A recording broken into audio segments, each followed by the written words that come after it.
Caitlin Clark officially done for the 2025 WNBA season, as she and the Fever announced on social media. The Fever and Clark saying that she tried to get back on the floor. It appears that she just ran out of time, not able to get enough confidence back in her body as the season wraps up and the playoffs are likely about to begin for Indiana. Caitlin Clark is officially out for the season. And this isn't just a tough break for her. It's a disaster for the WNBA. For weeks, fans are strung along with vague day-to-day updates.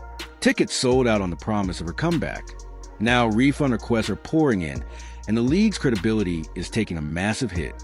How did the WNBA's Golden Goose, the one player single-handedly driving ratings, attendance, and national attention, end up sidelined with cascading injuries that feel less like bad luck and more like straight-up mismanagement? Even worse, why did the Fever and the league keep feeding us cautious optimism while Clark's body was breaking down in plain sight? Before we dive deeper, drop a supportive message for Caitlin Clark in the comments and tell us, can the Fever still make the playoffs without her? Let's get into it. Caitlin Clark out for the remainder of the 2025 season, something we all think we knew was coming after what Stephanie White said earlier today. We couldn't be too sure until we see it for ourselves. And with this announcement from the GOAT's mouth herself, Caitlin Clark won't be returning this season, nor if the Indiana Fever make the playoffs. Caitlin Clark's sophomore season unraveled almost from the very beginning. What looked like minor setbacks at first turned into a full-blown injury saga that no one wanted to believe. Now, with the timeline laid out, the pattern feels impossible to ignore. In May, it started with quad tightness that kept her out of a preseason game.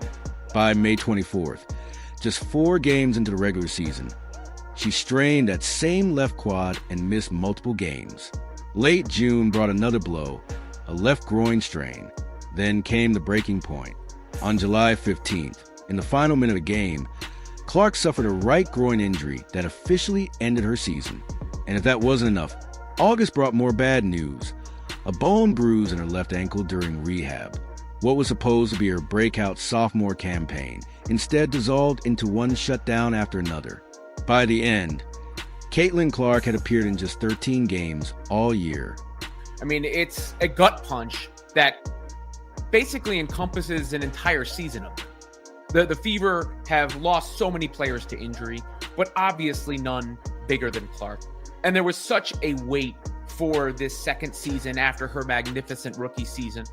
And then, the anticipation of her possibly coming back, only for that not to happen, takes a lot of air out of the room, obviously takes a lot of energy out of the fans. And is a devastating blow for not just the Fever and the WNBA. Every stop on that timeline carried its own layer of frustration.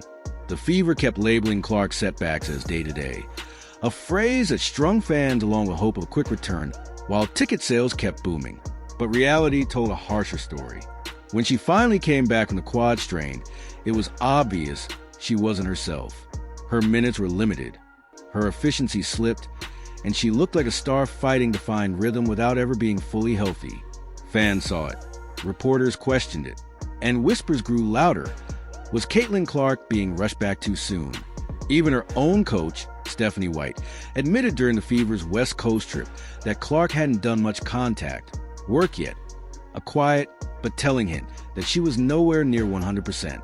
As well, because Caitlin Clark fans, I want to say Fever fans, but at this point, so many of you, including myself, has lost faith in everybody involved in leadership and in management and coaching.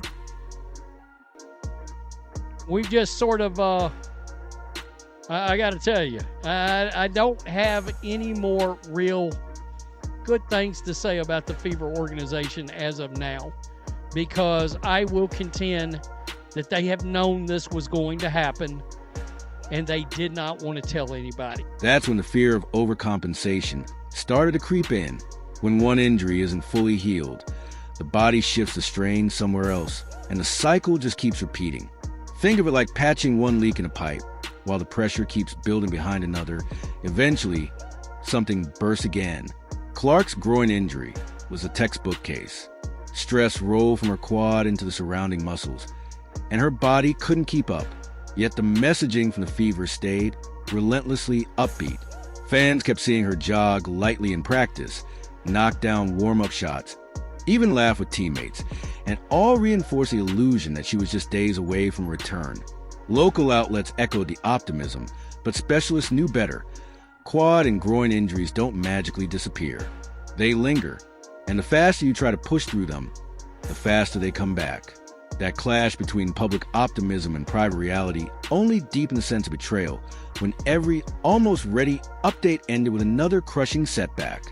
Clark, a two-time All-Star and the 2024 WNBA Rookie of the Year, has been sidelined suffering a right groin injury during the Fever's 87-77 win over the Connecticut Sun on July 15th.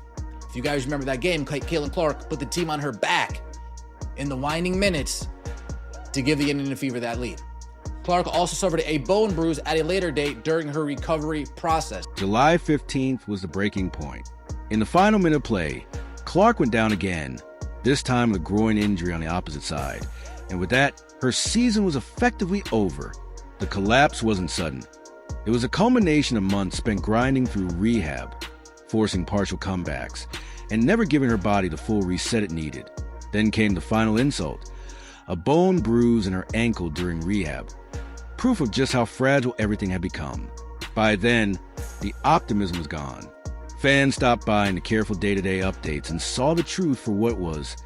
Clark had been pushing through a compromised season from the start. Caitlin has worked so hard throughout this time, doing everything possible to recover and return to the court, but ultimately, time is not on our side, said Indiana Fever COO and GM Amber Cox. While we will continue working with Caitlin and provide her with every resource we have available, there is not enough time left in our season for her to safely return, and her long-term health and well-being remains our top priority. We are looking forward to having her back at full strength to start the 2026 season. Clark appeared in 13 games during the regular season, averaging 16.5 points, 8.8 assists, and 5 rebounds per game, while helping lead the team to the 2025 WNBA Commissioner's Cup title. Clark's own words stripped away the last of the optimism. She revealed she had spent every single day grinding the gym to get back, and when asked how it felt, she didn't sugarcoat it. Disappointed isn't a big enough word. That raw honesty landed harder than any polished team statement. While the public narrative painted her as almost ready, the reality was she had been fighting a losing battle against a cascade of injuries. One by one, they piled up, finally forcing her off the court and leaving the Fever without the one player who had single-handedly reshaped the league's relevance in real time. This is on your head, Kathy Engelbert, and the rest of the WNBA Players Association executive leadership who failed to hold officials and players accountable for the barbaric style of play the Fever and Caitlin Clark have had to endure this year. Kathy, resign. If Indiana finds themselves in playoffs, it won't be luck or soft scheduling. It'll be because veterans carried the weight, role players refused to vanish, and this roster built something real in the middle of chaos. That's a payoff worth watching. Proof that even without their star, the Fever have the resilience to matter when it counts.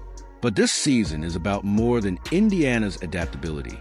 It's about what Clark's injury exposed across the entire league. Fans see it as a breakdown in communication, a failure in protecting the very player the WNBA built its momentum on. The frustration is real. Yet Indiana insists the long view comes first. General Manager Amber Cox made it clear Clark's health and full recovery for 2026 is the only priority. Until then, it's on Mitchell, Boston, Hull, Sims, and the rest to keep the fight alive. And they've shown us one thing already. Indiana still has a heartbeat.